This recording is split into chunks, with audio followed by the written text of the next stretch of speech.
درنو لیدونکو سلام، وخت مو بخیر. شپږ بجې شوې. په پیل کې هم د مهمو خبرونو سرټکي. له سکای نیوز سره د باګرام اډې په اړه د مجاهد څرګندونې.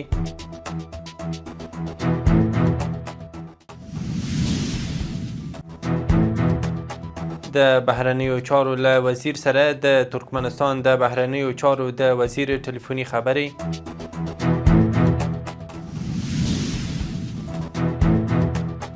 کابل ته د آلمان د کورنیو چارو وزارت د پلاوي راتګ.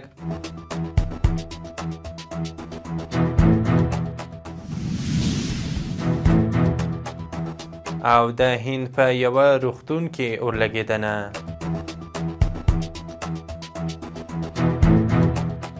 نن دوشنبه د تلې 14مه. اوس هم بشپړ خبرونه. د اسلامي امارت ویان ذبیح الله مجاهد له یوې برټانیایي رسنۍ سکای نیوز سره په مرکه کې ټینګار کړی چې چاته اجازه نه ورکوي چې باګرام اډه ونیسي. هغه زیاته کړې چې افغانان په هیڅ ډول شرایطو کې اجازه نه ورکوي چې خپله خاوره چاته وسپاري. خو ښاغلي مجاهد په دغه مرکه کې په ډاګه کړي چې حکومت له امریکا سره په کابل او واشنګټن کې د سفارتونو بیرته پرانیستلو په اړه خبرې کړې دي. د بهرنیو چارو وزارت خبر ورکړی چې مولوي امیرخان متقي او د ترکمنستان د وزیرانو شورا مرستیال او د بهرنیو چارو وزیر رشید مرادوف ټلیفوني خبرې کړې دي. دواړو لورو د سیاسي او اقتصادي اړیکو ترڅنګ د ټاپي پروژې پر پرمختګ خبرې کړې او روان وضعیت مثبت بللی دی.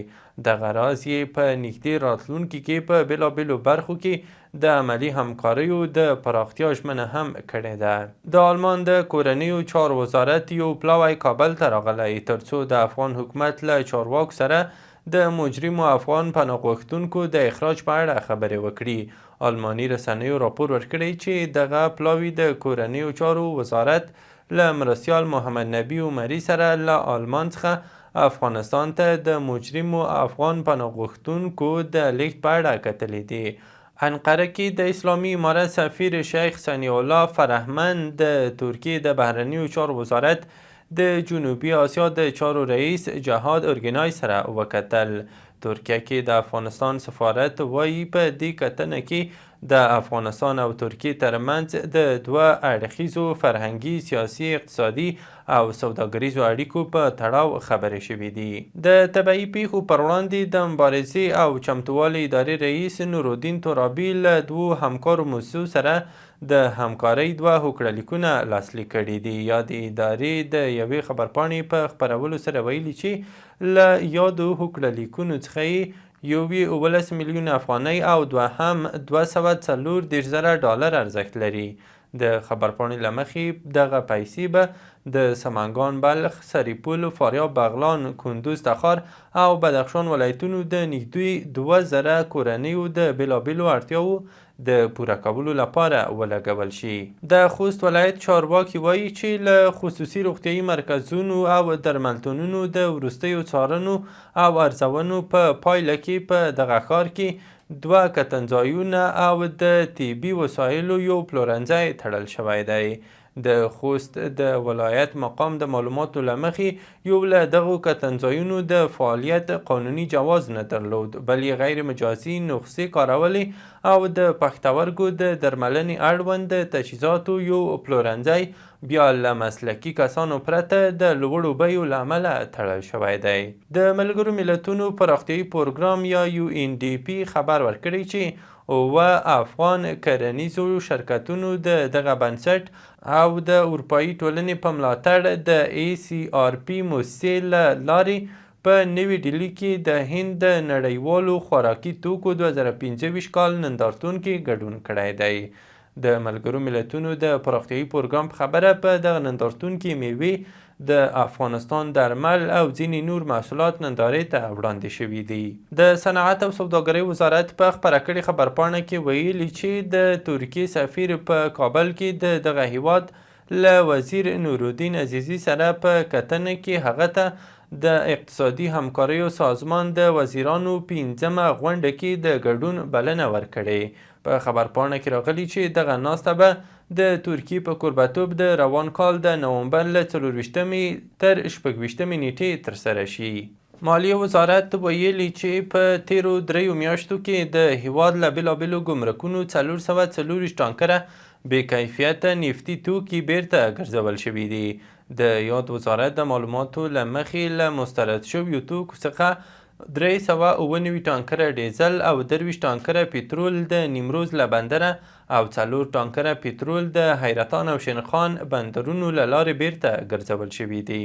د زابل د اقتصاد ریاست مسؤلینو ویلي چې د روان مریض کال په تیرو 6 میاشتو کې د دغه ولایت په مرکز او ولسوالیو کې د 219 میلیونه افغانیو په لګښت 144 بېلابېلې پراختیایي پروژې پلې شوي دي.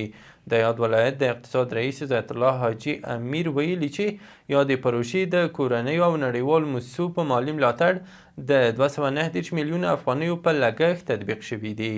د هرات د سوداګرۍ او پانګونې خونه د کورنیو تولیداتو او کرنیزو محصولاتو د صادراتو د بهیر د پراختیا او ودې خبر ورکوي.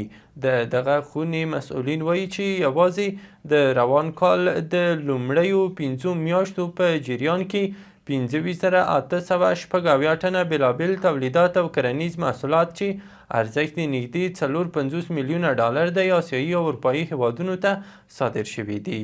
د کډوالو او بیرته راستنېدونکو چارو وزارت ویلي چې په تیره یوه اونۍ کې له ایران، پاکستان او ترکیې څخه 80,800 افغانان هیواد ته راستانه شوي دي. دغه وزارت ویلي چې 48,800 کسان له پاکستان، 13,800 له ایران او پاتې نور له ترکیې څخه راستانه شوي دي. د کډوالو او بیرته راستنېدونکو چارو وزارت ویاند عبدالمطلب حقاني ویلي دغه کډوال په جبري توګه او ځینې نور یې په خپله خوښه راستانه شوي دي.